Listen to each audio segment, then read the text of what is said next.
OPD ward के बाद emergency सेवाओं का आज भी बहिष्कार रहेगा। मेडिकल कॉलेज में लगातार जो रेजिडेंट डॉक्टर्स हड़ताल पर बैठे हैं, उस वजह से हालात बिगड़ते जा रहे हैं। 8 अक्टूबर से हड़ताल पर एसएमएस अस्पताल के रेजिडेंट डॉक्टर्स हैं और शनिवार रात से इमरजेंसी सेवाओं का भी बहिष्कार कर दिया गया है। अजमेर, कोटा, जोधपुर, उदयपुर के डॉक्टर्स भी इसमें समर्थन दे रहे हैं। तो जाहिर तौर पर उन तमाम मरीजों के लिए, तीमारदारों के लिए खबर महत्वपूर्ण हो जाती है जो अस्पतालों का रुख कर रहे हैं, क्योंकि रेजिडेंट डॉक्टर्स की हड़ताल की वजह से स्वास्थ्य व्यवस्था पर इसका पूरा असर देखने को मिल रहा है। खासतौर पर ओपीडी वार्ड के बाद इमरजेंसी सेवाओं का जो बहिष्कार हुआ, उसके बाद स्वास्थ्य सेवा जो है वो चरमराती हुई नजर आ रही है। कई सरकारी मेडिकल कॉलेज में हालात बिगड़ते हुए नजर आए हैं, जो कि 8 अक्टूबर से एसएमएस अस्पताल के रेजिडेंट डॉक्टर जब से हड़ताल पर गए, उसके बाद से एक और स्टेप आगे बढ़ाते हुए शनिवार रात से इमरजेंसी सेवाओं का भी बहिष्कार कर दिया गया। अजमेर हो, कोटा हो, जोधपुर हो, उदयपुर के डॉक्टर्स का भी पूरा हड़ताल को समर्थन मिल रहा है।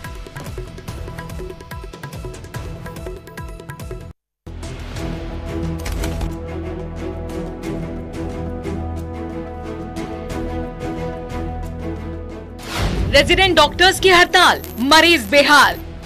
ओपीडी वार्ड के बाद इमरजेंसी सेवा से इनकार, मेडिकल कॉलेजों में बिगड़े हालात।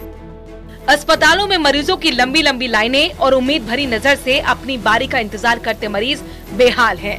घंटों बीतने के बाद भी नंबर आने की उम्मीद बेहद कम है, क्योंकि रेजिडेंट डॉक्टर्स हड़ताल पर हैं और सीनियर डॉक्टर्स मरीजों को देखने के काम में लगे हैं।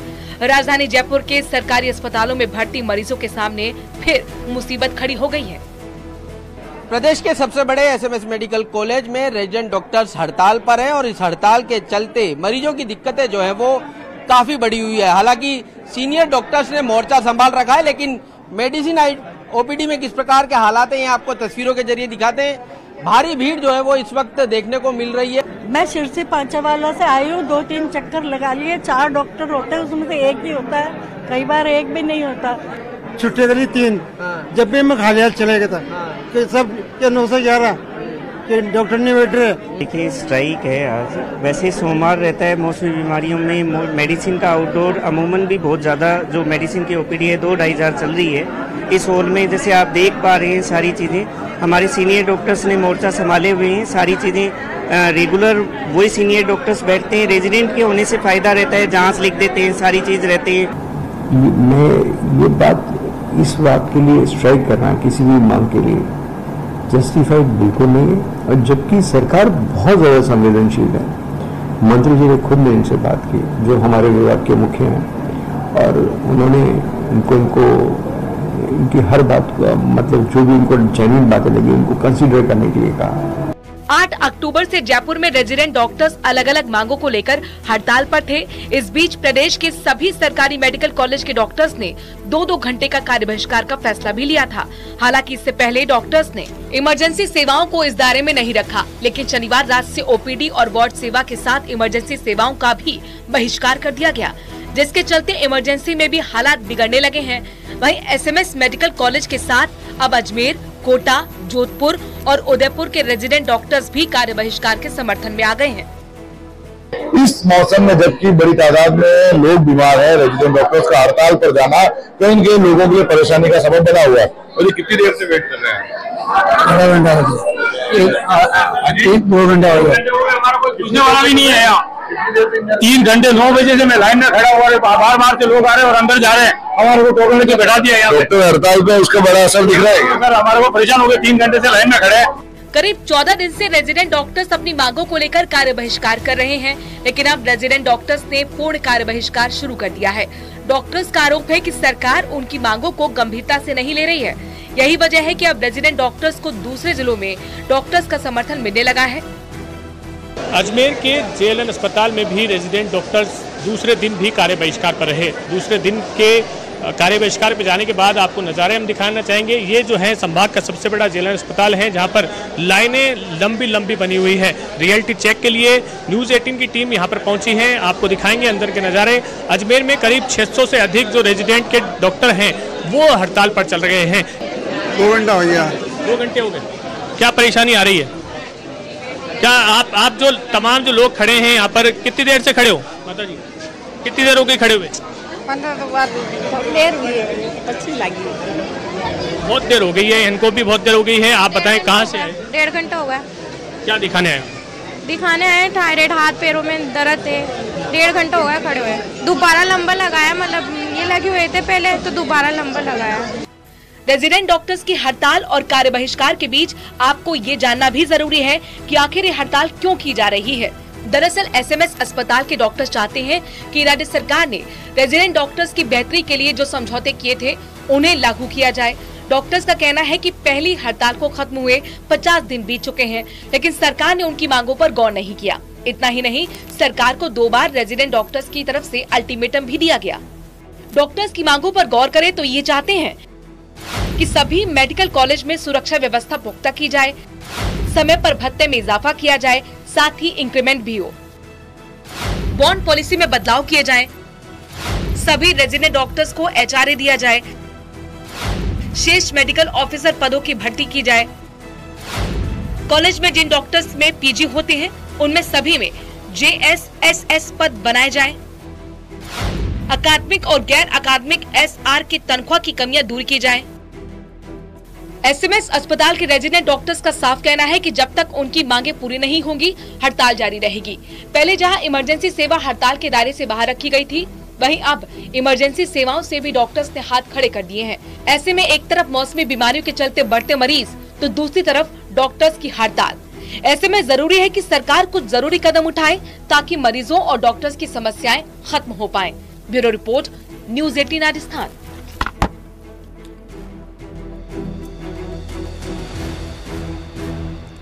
और इस बीच एक और बड़ी खबर जयपुर से है, जहां पर आज जयपुर दौरे पर रहने वाले हैं यूए की मंत्री मोहम्मद हसन अली सुबैदी।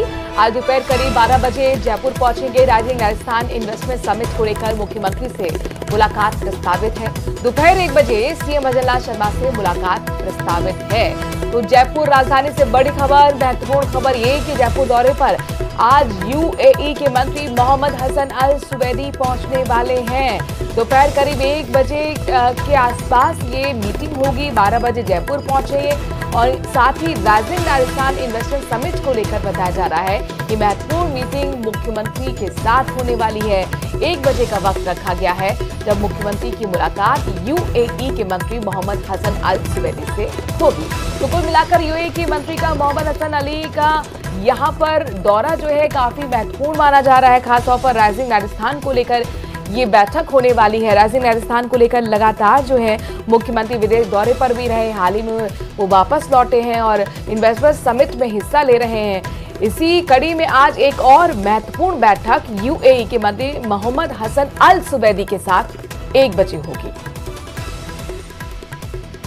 तो यूनाइटेड अरब अमीरात तक भी राजस्थान की पहुंच हो चुकी है।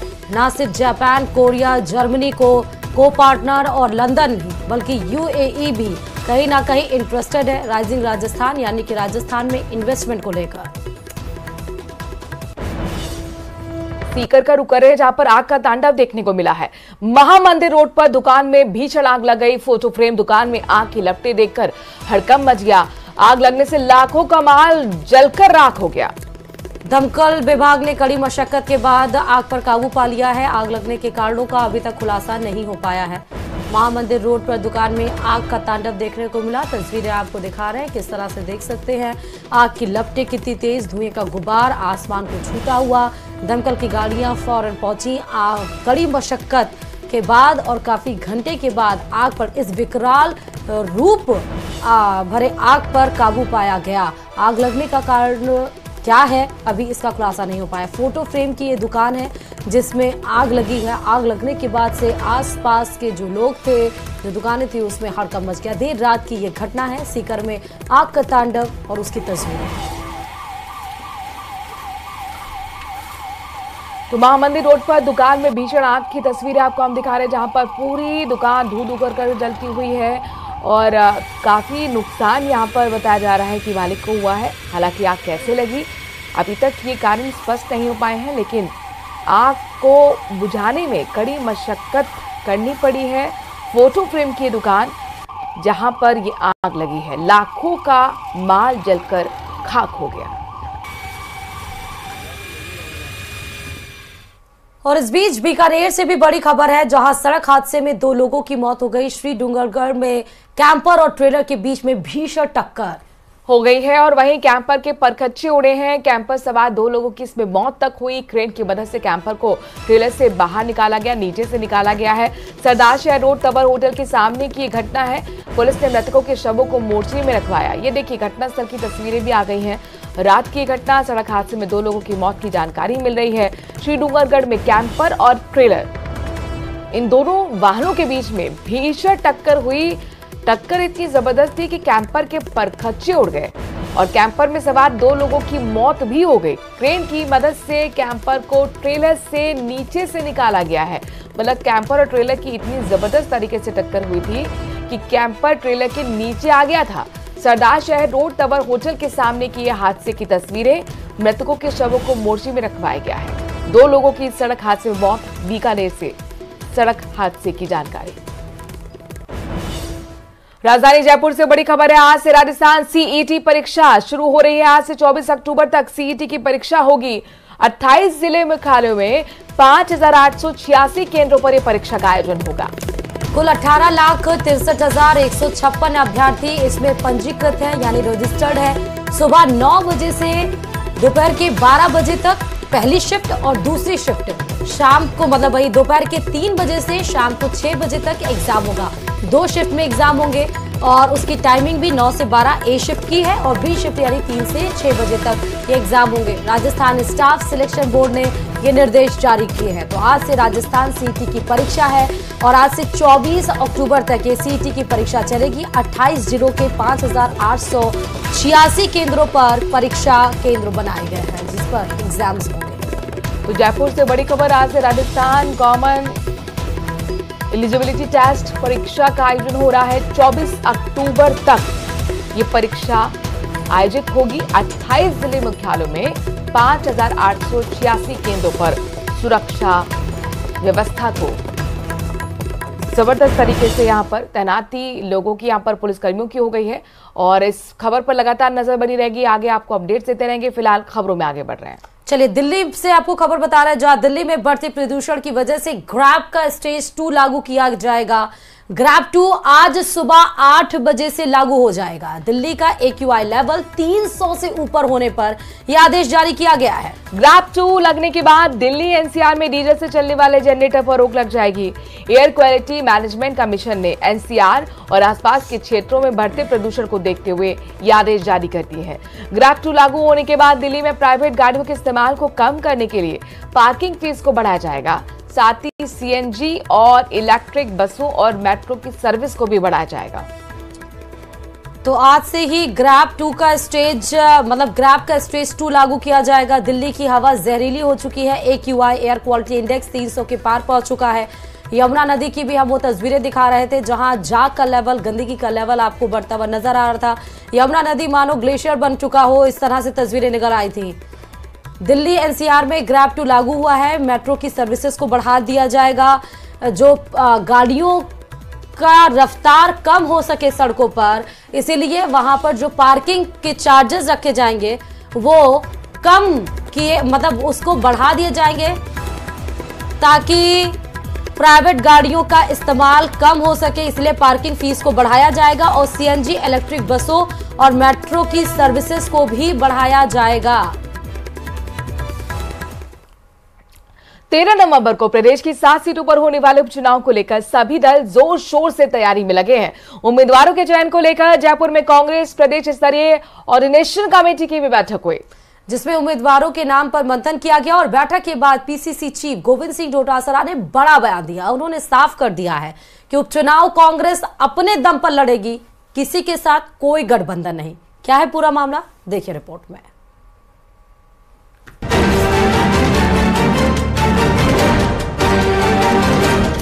कौन फाइनल हम नहीं करने वाले, हमने डिस्कस किया है। रंधावा साहब पार्टी हाईकमान के साथ चर्चा करके डिक्लेयर कराएंगे। उपचुनाव को लेकर कांग्रेस में मंथन।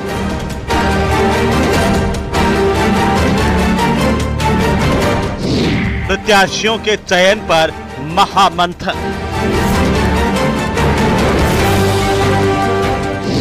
उम्मीदवारों के नाम फाइनल।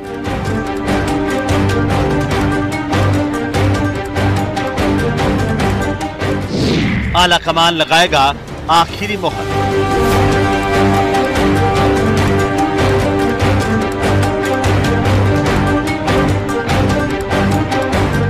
राजस्थान में उपचुनाव को लेकर जयपुर में पीसीसी वॉर रूम में बड़ी बैठक हुई है, जिसमें सभी सीटों पर उम्मीदवारों के नामों पर महामंथन हुआ। कांग्रेस प्रदेश प्रभारी सुखविंदर सिंह रंधावा की अध्यक्षता में हुई इस बैठक में पूर्व सीएम अशोक गहलोत, गोविंद सिंह डोटासरा समेत कई पदाधिकारी मौजूद रहे। बैठक के बाद पत्रकारों से बातचीत करते हुए गोविंद सिंह डोटासरा ने साफ कर दिया है कि नाम फाइनल हो चुके हैं, जिन्हें पार्टी आला कमान को भेजा जाएगा। उम्मीदवारों के नाम पर आखिरी मोहर पार्टी आला कमान ही लगाएंगे।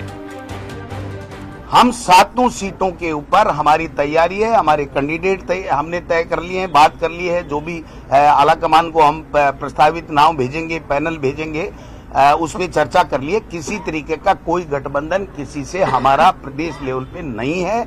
हम 7 जगह चुनाव लड़ रहे हैं, ये बात भी हम लोग क्लियर करना चाहते हैं। उपचुनाव के लिए बीजेपी जहां 6 उम्मीदवारों के नाम फाइनल कर चुकी है, तो वहीं भारतीय आदिवासी पार्टी भी 2 सीटों पर उम्मीदवारों के नाम फाइनल कर चुकी है। ऐसे में कांग्रेस फिलहाल इस रेस में पीछे नजर आ रही है। पीसीसी चीफ गोविंद सिंह डोटासरा ने भले ही उम्मीदवारों के नाम फाइनल करने की जिम्मेदारी आला कमान पर डाल दी हो, लेकिन ये जरूर साफ कर दिया कि कांग्रेस उपचुनाव में किसी भी पार्टी के साथ गठबंधन नहीं करेगी। पैनल तैयार कर लिया है, हमने 7 सीटों का इन्होंने पैनल दे दिया है, और जो दिल्ली हमारी सीईसी की मीटिंग होगी उसमें क्या करना है वो एक दिन में आपको पता चल जाएगा। और हमारे पूरे प्रदेश में हमारी कांग्रेस पूरे जोश से इलेक्शन लड़ेगी और हम जीत कर आएंगे। पीसीसी वॉर रूम में एक तरफ उम्मीदवारों के नाम पर महामंथन हो रहा था, तो वहीं दूसरी तरफ कांग्रेस खेमे में टिकट से पहले ही नेता पार्टी के खिलाफ मोर्चा खोल चुके हैं।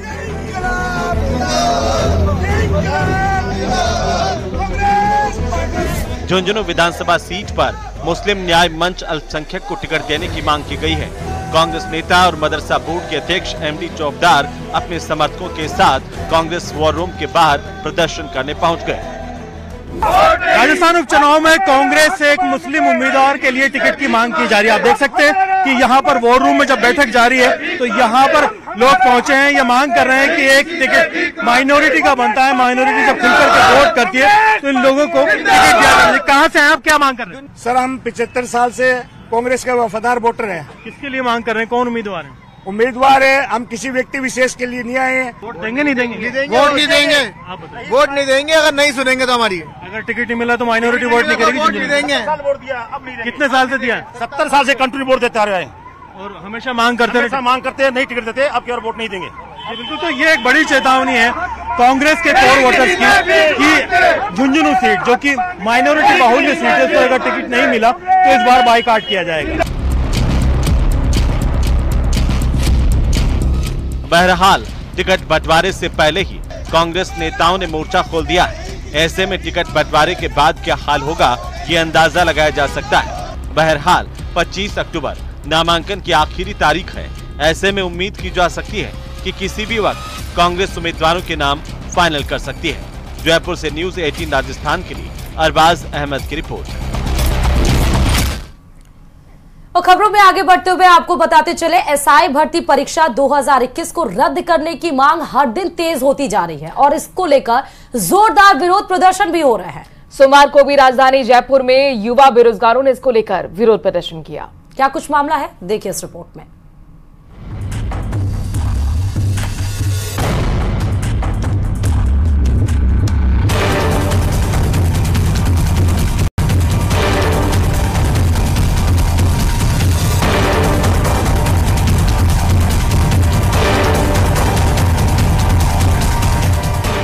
राजस्थान पुलिस सब इंस्पेक्टर भर्ती परीक्षा 2021 सवालों के घेरे में है।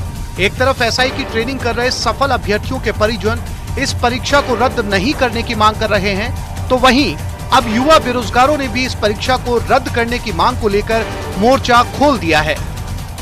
इस भर्ती परीक्षा में बड़े स्तर पर धांधलेबाजी हुई है। एसओजी ने इस बात की पुष्टि कर दी है। पुलिस मुख्यालय ने भर्ती रद्द की अनुशंसा कर दी है और माननीय एजी एडवोकेट जनरल साहब ने इस बात से सहमति जता दी है, अपनी विधिक राय दे दी है कि इस भर्ती परीक्षा को रद्द किया जाए। तो आखिर क्या ऐसी सरकार की मंशा है कि इतना बड़ा स्कैम होने के बावजूद भी, आरपीएससी से पेपर लीक के होने के बावजूद भी, जो संवैधानिक संस्था है जिनके गोपनीयता की और पारदर्शिता की जिम्मेदारी बनती थी, वहां से अगर पेपर लीक होता है तो हमारी एक ही मांग है, इस भर्ती परीक्षा को तत्काल प्रभाव से रद्द किया जाए। सर 1 साल से हम कंटिन्यू यहाँ धरना दे रहे हैं और पीछे देखा जाए तो 3 साल से इस वैकेंसी के पीछे पड़ रहे हैं। सर ये बात छुपी नहीं है कि इस भर्ती में क्या धांधली हुई है। सर सरकार को जगना चाहिए, क्योंकि 6 महीने में तो कुंभकर्ण भी जग गया था। प्रदर्शन कर रहे युवाओं का कहना है कि अब मामले में किसी तरह की लीपापोती नहीं चलेगी और इस भर्ती में धांधली भी सामने आ चुकी है और कई गिरफ्तारियां भी हो चुकी हैं। ऐसे में इस भर्ती को रद्द करना चाहिए। क्या मांग आप लोगों की? ऐसा ही भर्ती को रद्द करना है, ऐसा ही भर्ती को रद्द करना है। रद्द करो। इन मांगों को लेकर बैठी हो? हाँ सर, हुआ है। परीक्षा मैडम क्या होना चाहिए? भर्ती परीक्षा रद्द होनी चाहिए। आरपीएससी के पूर्व सदस्य रामू रायका को गिरफ्तार किया गया। रामू रायका के बाद बेटा देवेश और बेटी शोभा भी अरेस्ट हुए। रामू राम रायका ने 6 दिन पहले पेपर की व्यवस्था कर दी थी। रायका को paper RPSC member Babulal Katara से मिला था। निलंबित आरपीएससी मेंबर कटारा को भी गिरफ्तार कर लिया गया। रायका के बच्चों की निशानदेही पर आरपीएस से दिनेश प्रियंका पकड़े गए। 9 अक्टूबर को आरपीएस से 5 ट्रेनी एसआई को हिरासत में लिया गया। एसओजी ने पूछताछ के बाद 4 ट्रेनी एसआई को गिरफ्तार कर लिया और अब तक इस मामले में 50 से ज्यादा गिरफ्तारियां हो चुकी हैं।